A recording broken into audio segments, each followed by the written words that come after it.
Bagaimana supaya hati tetap istiqomah di jalan Allah dan supaya tetap sabar dalam menghadapi masalah, Ustaz?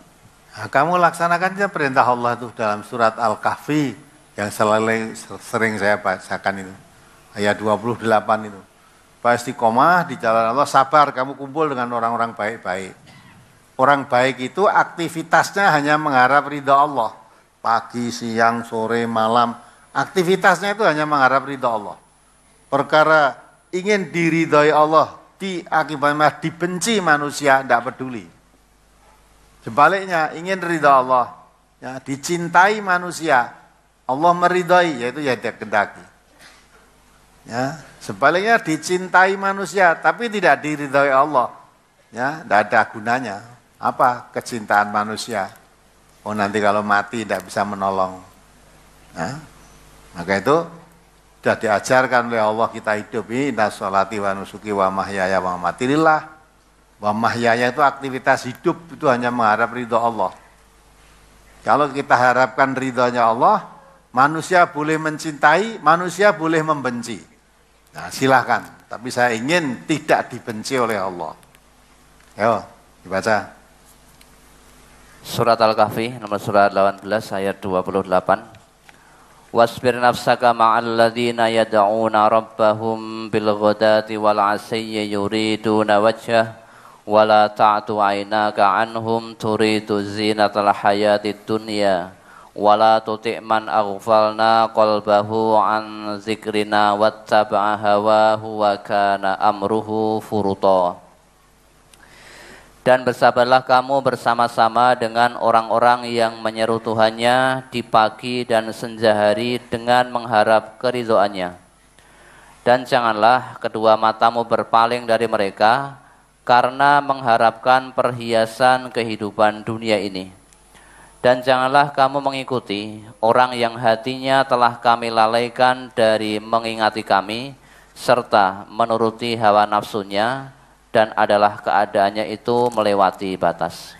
Ya lah, sabar, kumpul dengan orang-orang yang aktivitas hidupnya hanya mencari ridhonya Allah. Tidak mencari pujian manusia, tidak takut dibenci manusia. Itu sabar. Jangan sampai berkumpul dengan orang-orang baik yang aktivitasnya hanya mengharap ridha Allah, kamu tidak sabar, hanya tertarik dengan keindahan dunia. Ya, seperti Bani Israel itu hidup di suatu padang teh, hidup beserta nabinya, Nabi Musa pada saat itu bersama orang-orang yang beriman, hidup di situ sudah disiapkan makanan manna dan salwa, ya, karena hidup bersama Nabi kan setiap ada salah langkah mesti ditunjukkan kebenarannya. Kalau dia akan berbuat keliru, dinasehati. Nah, akhirnya hidup ditata dengan baik, dekat Nabi, kalau salah diingatkan, keliru dibetulkan, itu enggak sabar ya. Ingin pindah dari lingkungan itu. Alasannya bukan karena tidak, kan ngomong, wah aku hidup bersama Nabi, bersama orang-orang baik, saya enggak tahan, enggak begitu. Yang dijadikan alasan tidak sabar dengan satu macam makanan.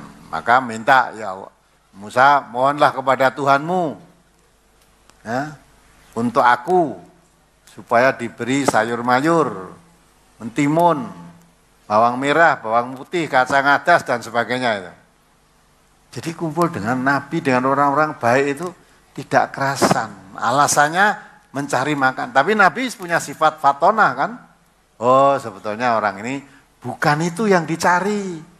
Jadi kumpul orang baik-baik itu nek celelean ditegur, bohong dinasehati, ya, ikhlas dalam beragama dinasehati, ora kerasan, kepengen hidup tuh bebas. Itu diungkap dalam Al-Quran. Dibaca ya surat Al-Baqarah itu, 60 atau berapa itu? Surat Al-Baqarah ayat 61. Wa idh qultum ya Musa lan nasbiru ala ta'amin wahidin fad'u lana rabbaka yukhrij lana mimma tumbitul ardu min baqliha wa qithaiha wa fumiha wa adasiha wa basaliha Qala atastabdiluna alladhi huwa adna billadhi huwa khair ihbitu misran fa inna lakum ma sa'altum wa dhuribat alaihimuz zillatu wal maskanatu wa ba'u bi ghadabim minallah zalika bi annahum kanu yakfuruna bi ayatillahi wa yaqtuluna an-nabiyyina bi ghairil haqq zalika bima asaw wa kanu ya'tadun. Dan ingatlah ketika kamu berkata, hai Musa, kami tidak bisa sabar atau tahan dengan satu macam makanan saja. Nah ini Nabi Musa, nabinya itu. Umatnya Bani Israil itu ngomong kepada nabinya aja, bukan mohonlah kepada Allah, enggak, hai Musa. Kalau Nabi Musa itu, mohonkan kepada Tuhanmu, saya tidak sabar hidup di sini hanya satu makanan saja. Makanannya mana dan salwa, enggak sabar saya. Maka mohonkanlah kepada Tuhanmu apa yang diminta. Ayo. Sebab itu mohonkanlah untuk kami kepada Tuhanmu agar Dia mengeluarkan bagi kami dari apa yang ditumbuhkan bumi. Nah, kita mohonkan pada Tuhanmu untuk kami. Agar Tuhanmu mengeluarkan untuk kami yang ditumbuhkan di bumi ini apa?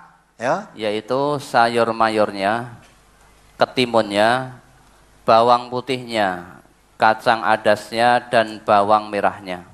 Ya. Padahal dia tahu di daerah itu tidak mungkin itu tumbuh. Sayur mayur, mentimun, bawang putih, kacang adas, bawang merah, itu nggak mungkin tumbuh di tempat itu. Apa mintanya aneh-aneh. Apa dia kelaparan? Tidak, diberi makanan manna dan salwa itu sudah cukup bergizi. Dan cukup bergizi. Dan tidak akan kehausan. Karena dua jenis makanan itu satu seperti burung puyuh ya, itu dimakan kalau lapar ya bisa disembelih, dimasak, yang mana tadi apa seperti embun untuk minum kalau haus untuk minum, jadi ibaratnya untuk kebutuhan makan minum tercukupi dengan manna dan salwa itu. Alasannya kurang timun, sayur mayur, nah, kacang adas. Dia tidak berpikir karena tertarik dengan kebiarnya dunia tadi. Di sini ada apa-apa, sini tidak boleh, ini tidak boleh, itu tidak boleh, sudah ingin hidup bebas gitu. Tapi yang gue alasan minta sayur, bawang merah, bawang putih. Nah, langsung perintahkan oleh Allah Musa kepada umatnya tadi, ihbitu misrong. Coba terus ingatkan. Musa berkata, maukah kamu mengambil sesuatu yang rendah sebagai pengganti yang lebih baik? Tastabdiluna alladzi wa adna billadzi wa khair. Apakah kamu akan mengambil yang lebih rendah, sekedar mendapat timun, sayur dan sebagainya tadi, atau mendapat dunia? Kamu meninggalkan lingkungan yang baik beserta Nabi, beserta orang-orang mukmin, aktivitasnya selalu dituntun oleh Allah. Kamu lega, tega meninggalkan lingkungan yang baik ini sekedar untuk mendapat sayur, timun, bawang merah dan bawang putih dan sebagainya itu. Terus? Pergilah kamu ke suatu kota, pasti kamu memperoleh apa yang kamu minta. Lalu ditimpakanlah kepada mereka nista dan kehinaan, serta mereka mendapat kemurkaan dari Allah. Hal itu terjadi karena mereka selalu mengingkari ayat-ayat Allah dan membunuh para nabi yang memang tidak dibenarkan. Demikian itu terjadi karena mereka selalu berbuat durhaka dan melampaui batas. Nah, itu. Maka Allah perintahkan ihbitu misrom fa innalakum ma sa'altum. Pergilah kamu ke suatu kota. Kamu akan mendapati hakikat yang kamu minta. Sebetulnya hakikat yang kamu minta itu bukan sayur mayur, bukan bawang merah, bukan mentimun. Tapi hakikat yang kamu minta, kamu kepingin pisah dari lingkungan yang baik tadi. Lingkungan diatur menurut aturan Allah, dari ridha Allah, tidak kerasan, kepingin hidup bebas itu. Maka kamu nanti pasti akan mendapat yang kamu minta.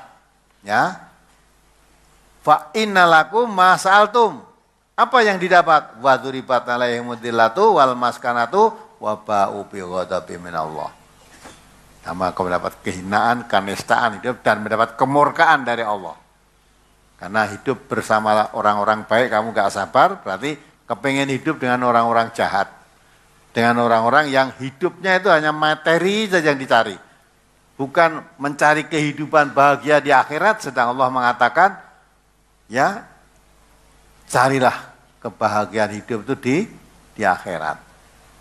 Wattaqi fima atakallah daral akhirah wala tansa nasibaka minad dunya.